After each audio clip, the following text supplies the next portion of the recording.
Central Asia में railway निज़ाम को इस्तेमाल करने के लिए बेपनाह मौके हैं। तेहरान इस्तांबुल का बेहतरीन रेलवे ट्रैक है, इसे बहाल करेंगे तो मईशत को 4 चांद लगेंगे।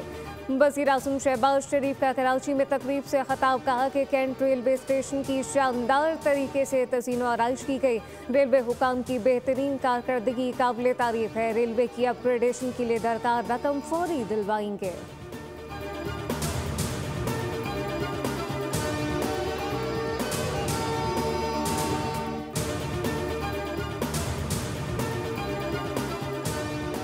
स्पीकर चौधरी लतीफ़ अकबर की ज़ेर सदारत आज़ाद कश्मीर कानून साज असम्बली का इजलास। वज़ीर आज़म आज़ाद कश्मीर के खिलाफ तहरीक अदम एतमाद की करारदाद ऐवान में पेश की गई। पीपल्स पार्टी के चौधरी कासिम मजीद ने अदम एतमाद की करारदाद पेश की। करारदाद में फैसल मुमताज़ राठौड़ वज़ीर आज़म के उम्मीदवार नामजद। तहरीक अदम एतमाद की कामयाबी के लिए 27 वोट दरकार।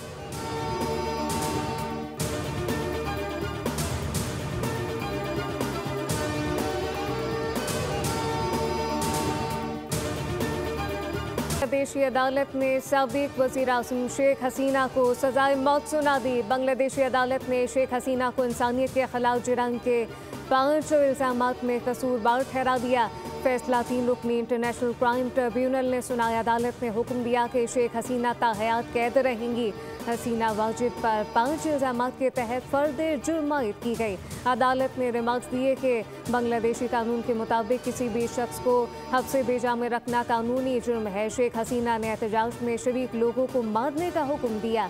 इनकी गलत पॉलिसियों के बायस लोग एहतजाज कर रहे थे।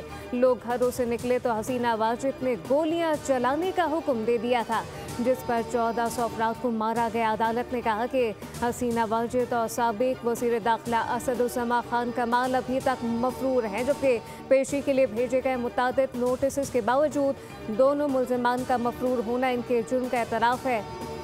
अल-मामून वाहिद मुल्ज़िम है जो अदालत में मौजूद थे। जुलाई में समाअत के दौरान उन्होंने एतराफ़ जुर्म किया था।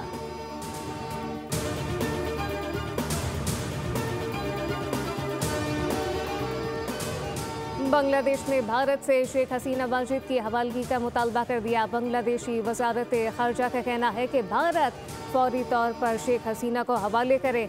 साबिक वज़ीर दाखिला असदुज़्ज़मा कमाल को भी सुपुर्द किया जाए। मुजरिमों को पनाह देना भारत का खैर दोस्ताना इक़दाम है।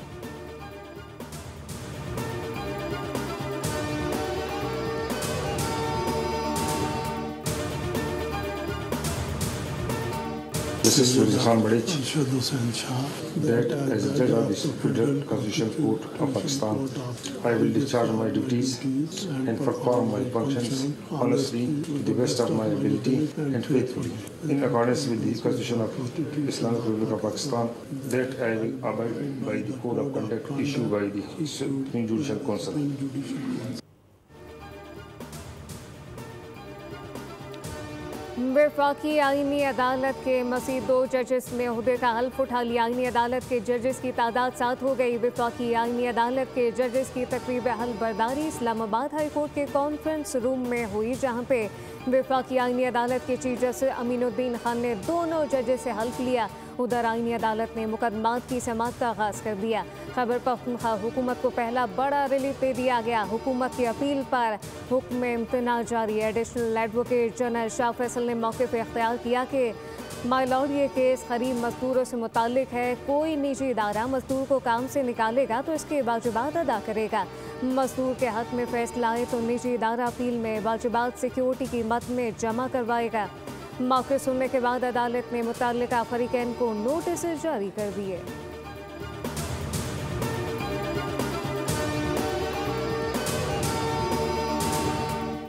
मौका आया, पाकिस्तान पीपल्स पार्टी इस बिल को इस 27वीं तरमीम में सपोर्ट करने के लिए तैयार नहीं थी। इस मौके पे जो पाकिस्तान में होता रहा है, एमक्यूएम चाहती तो और वजारतें मांगती, एमक्यूएम चाहती तो यहाँ पर डेवलपमेंट पैकेज के नाम पर पैसे मांगती कि नहीं, हमें पाकिस्तान के 24 करोड़ लोगों की दहलीज पर इख्तियारात और वसाइल पहुँचाने हैं। भारत के खिलाफ फतह में कराची का बड़ा किरदार है। जंग कराची वालों के खून पसीने की कमाई से जीती गई। हमने 27वीं आईनी तरमीम की हिमायत की है। MKM चाहती तो तरमीम के बाद वजारतें मांग सकती थी, चाहते तो तरक्याती फंड का मुतालबा कर सकते थे। MKM रहनुमा मुस्तफ़ा कमाल की न्यूज़ कॉन्फ्रेंस कहा कि MKM का बल्दियाती खुद मुख्तारी का बिल मरने नहीं देंगे। जल्द हमारी आईनी तरमीम सेनेट और कौमी असम्बली से पास होगी। पीपल्स पार्टी हमारे बिल को सपोर्ट करने को तैयार थी। मुस्तफ़ा कमाल ने कहा कि NFC का सारा पैसा वज़ीर आला को मिला, उन्होंने तकसीम नहीं किया। 17 साल में कराची में 3000 अरब रुपए का नुकसान हो चुका।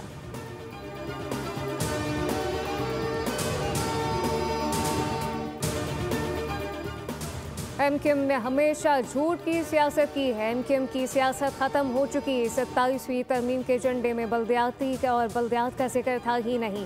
वज़ीर इत्तलात सिंध शर्जील इनाम मेमन की न्यूज़ कॉन्फ्रेंस कहा कि बिलावल भुट्टो ने ट्वीट में 27वीं तरमीम के निकात बयान किए। पीपल्स पार्टी ने कोई शिक छुप कर तस्लीम नहीं की।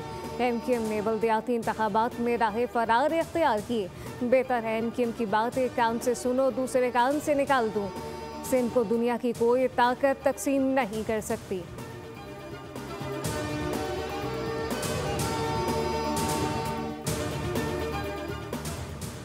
पाकिस्तान और चीन में इंसदाद दहशतगर्दी और सिक्योरिटी ताउन बढ़ाने पर इतफाक। वफाकी वज़ीर दाखिला मोहसिन नकवी से चीनी सफ़ीर जियांग जेडोंग से मुलाकात में पाक चीन दो तरफ़ा ताल्लुकात बाहिमी दिलचस्पी के उमूर पर तबादला ख्याल किया गया। चीन के सफ़ीर ने इस्लामाबाद के खुदकुश हमले की मसम्मत की। वज़ीर दाखिला ने कहा कि पाक चीन ताल्लुकात बाहिमी एतमाद और एहतराम पर मबनी है। चीन पाकिस्तान का वो बाएतमाद दोस्त है जिसने हर मुश्किल वक्त में साथ दिया। पाकिस्तान दहशतगर्दी से सबसे ज़्यादा मुतासरा मुल्क है। सब्सक्राइब करें और बेल दबाएं ताकि कोई खबर रह न जाए।